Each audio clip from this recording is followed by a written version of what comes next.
Evolution neber kendo the idea was bright and it was so good.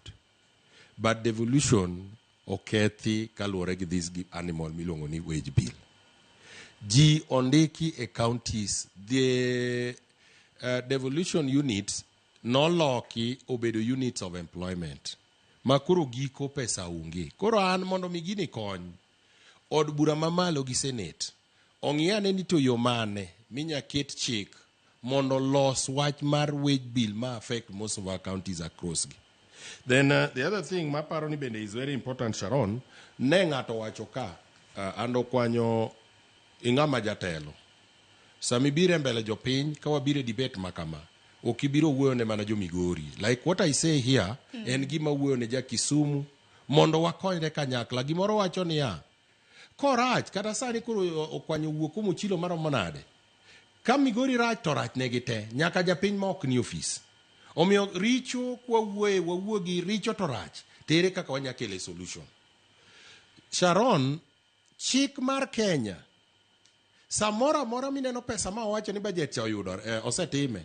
Pesa mkubiro. The first charge, gimonengo bed charge mokwongo en recurrent. Koro kwanya to wacho ni ya ni tang'omiyo recurrent yudore to ma development ok yud. To ng'eyo maber as a legislature. Ni pesa to kubiro ka ni budget 10 billion.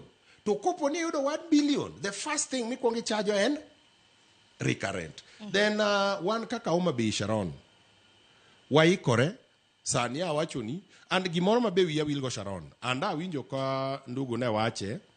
Gik mineno dhige Senate ka Sharon. Auditor General kotieko audit mare. Oro barua ne Senate, oro ne DCI, oro ne assemblies gite. And sama debate chachakore gi mikwongo Senetas kwongo penjo. Miwa u report moa e assembly u. So kik wawuondre kaka eno wache ni ang'omiyo wawegi kabiro me Senate. Like for example, ero kamano. Koro wan kaka assembly e igani. E sama wadok kawuono wayaw assembly. Wan gi chenro mang'eny. Mokwongo, wan gi chenro mar fuatilia. Wan gi program mar chik mane wakalo mar loso classrooms through what we call labor-based. Mano wadwa ni wang'i. Wan kendo gi chenro ma wapango kaka MCS mar the around the county to actually see ni issue mar budget wani.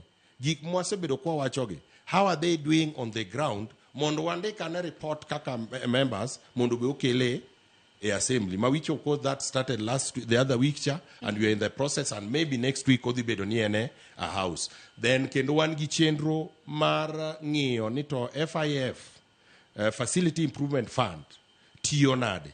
Koro katie kota wacho mana ni jopinyo beda positive about MCS. We don't just go like assembly o yaw kawuono. Advantage ma National Assemblies ni godo ni gin media coverage. Gibedo covered throughout. But adwana kun ni Sharon kaka wuoyo kane. Ok nyaka chulo. Nikech kata Senate chulo. Koro atieko ka wacho ni Sharon.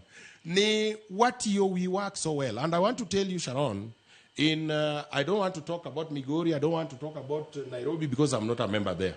In Homa Bay County, even if you line all the MCS, in any MCS, you will count off work camarade.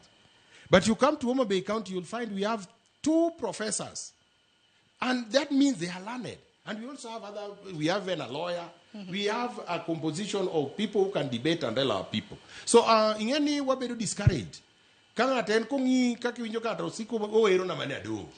Kora paroni, let's just encourage one another. The fact niya didong next year does not mean why do you struggle so much on dongna to years are moving. So I really feel we get to combine together in helping our country and in helping our counties. Jera kapok waka iyo matin. Speaking to you. Mariti yo dede mbele. Mokwongo kapok awacho gima dhi timo e bunge sani. Kai moro beti appreciate